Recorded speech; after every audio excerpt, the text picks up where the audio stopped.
Welcome back to the Hydroponics Daily. Today we're going to talk about how can you control red spider mites, the supervillain of the hydroponic world. So the first thing to look at is sort of an integrated pest management approach. So don't just rely on one particular method. Making sure that you use a variety of methods will increase your chances of success dramatically. The first one is making sure your temperatures are not too high. Spider mites thrive in high temperatures. They have a preference for humidity, but high temperatures is their key thing. They will propagate far, far faster when the temperatures are high, and later on in the growing season, you'll start to see them. In the UK, red spider mites were not an issue outdoors until the last few years with climate change. So normally it was just a greenhouse pest, but now you'll see them even in outdoor crops, which is a shame. It seems to be that, and they would die off during the winter, whereas spider mites tend to stay around, even if dormant now. So normally they would need to be transferred. So that for grow rooms, that means that there's going to be a bigger population outside to potentially come inside, even in areas where there wouldn't be traditionally any spider mites. So temperature is a big thing. You can control them with chemicals, what we call miticides, and there are a number of synthetic chemicals on the market. However, there might not be any authorized for your particular crop. And they can have, some can be very, very potent chemicals because they're not insecticides, so they can. I think spiders are more closely related to humans, so they're like nerve toxins and things like that. So you have to be careful. You can use natural extracts and soap. We recommend Dr. Hydro Spider Mite.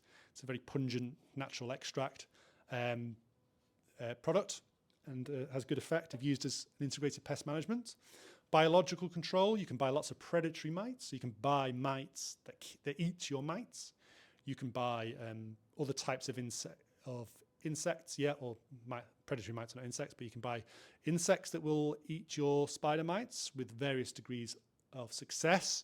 I'm not a big fan of ladybirds. I don't think they do much, but predatory mites are really good and will devour spider mites to the point where they can actually wipe out the whole population. Quarantine cannot be emphasized enough and is not conducted well enough by hydroponic growers, especially of larger plants.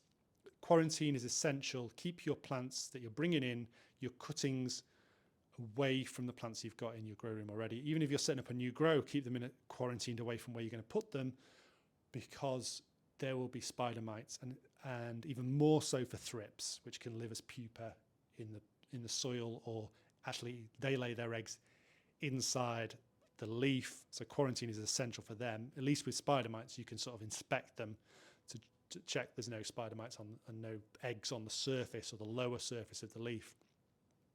But these things won't germinate and won't emerge unless you keep them warm. So get your new cuttings, put them somewhere nice and warm, and then monitor them for a few days to make sure there's no pest and disease on them before you put them into your grow room. And then, as I say, my mantra is don't water your plants every day, but do monitor them for pest and disease every day. Check on the underside of the leaves as many as you can, and always use a hand lens. This is a ×10 hand lens with both UV and LED, and that's really good for finding really small spider mites. You can buy these from us at Utrema in the UK, and just monitor your crop daily. And that's not just so you can find it. Don't put your head in the sand, because once an infestation has taken hold, it is far, far harder to control it. It doesn't matter if it's a pest, disease, a weed or anything. It's just so much more harder to control it. So if you find it when there's one or two pests on your plants, then you can stand a good chance of controlling it. If you start to see the spider mites balling up on the end of the leaves, producing webs, then you stand a far less chance of success. If you see a few webs on your plants, you think, oh, that's probably just a spider. It's probably not a spider mite. You're kidding yourself. It's spider mites. Get control of it now before it gets any worse. And that's my number one tip for hydroponic growers. If you can control pest and disease in hydroponics, you are 3/4 of the way there. So